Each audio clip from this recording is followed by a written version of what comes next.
woman had wrapped a strand of hair around her hand to cheat. The moment she picks up the dice cup, the strands of hair were tied directly to the mouth of the cup. And this is the key to changing the numbers of the dice. As the dice were shaken by little sister, shaken a full 81 turns, the dice showed a number of 345. The man gives the total number of the dice directly, 12. But as soon as he said that, the woman immediately tugged her hair with her fingers, turning the dice over, turning it into an 8, and at the same time, she pulls the hair out. When the dice cup is opened, the man was stunned, but the woman's old man thinks this is just a little trick. Their ultimate goal was to win $300 million in cash in the new Gambling Gods competition. In order to win the bet, the old man had asked his eldest pupil, Gao Ao, and his daughter to work with the younger apprentice to help Ko Jin make it to the final. But the Macau God of Gamblers became the biggest obstacle in the final. In less than half an hour, all the players in the final round had lost and left the game. Even his daughter was eliminated by the Macau God of Gamblers. In the end, the Macau God of Gamblers, Gao Jin and Gao Ao, they formed a three-way tie. But the Macau God of Gamblers didn't give a damn about these two. He didn't even look at his cards. He bets 5 million straight away. Gao Jin immediately understood. The Macau God of Gamblers was trying to use his momentum to overwhelm the others. Then he bet 5 million. Then he raised another 10 million to counter the Macau God of Gamblers. However,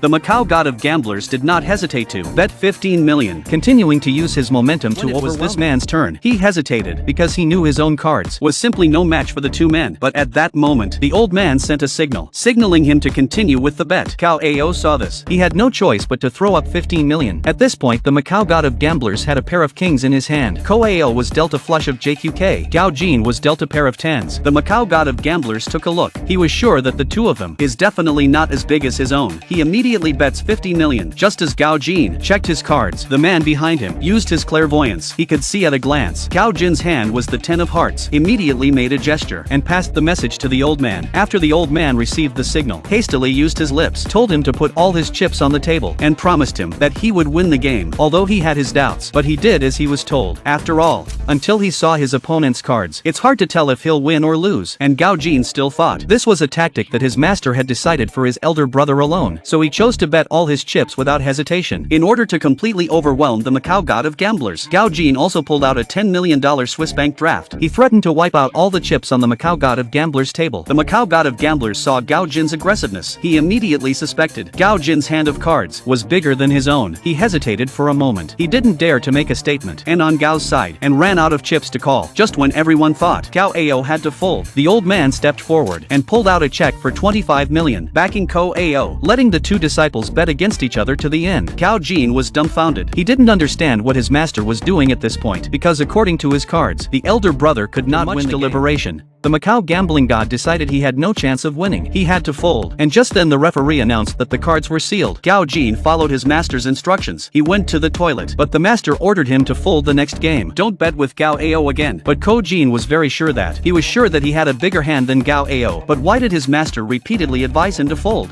When he learned that his master's ultimate goal was to win money, only then did Gao Jin understand. Master was betting on the outside behind their backs. He had placed a bet of 300 million on Gao Ao. Once he won the bet himself, Master would have to lose $100 million. But Ko Jin had to win the title of gambling god so that he could propose to the old man's daughter Lisa. So he finally refused his master's request. The master saw that Gao Jin never agreed. Suddenly, with a smile on his face, and embraced Gao Jin to congratulate him in advance. He was about to be crowned the god of gamblers. Just as Gao Jin was delighted by the old man's understanding, the old man suddenly pulled out a pistol disguised as lipstick. The referee asked Gao Jin's girlfriend Lisa to come and open the cards for him. Lisa cheated according to her father's instructions. She switched the cards of Ko Jin with those of Ko Ao. This made a flush of 10 JQKA. Gao Ao successfully won the game. He took over the position of god of gambling which belonged to Gao Jin. Gao Jin was then taken to hospital by his friend. The bullet pierced his skull, but the bullet did not damage the cerebral cortex. He survived. When Gao Jin woke up, he found out that his brother Gao Ao had become a gambling god. He was married to Lisa. It was only then that he realized, all along, he was just a pawn of the old man. Gao Jin decided at once to fight Gao Ao at the God of Gamblers tournament to determine his fate, to take back everything he had lost.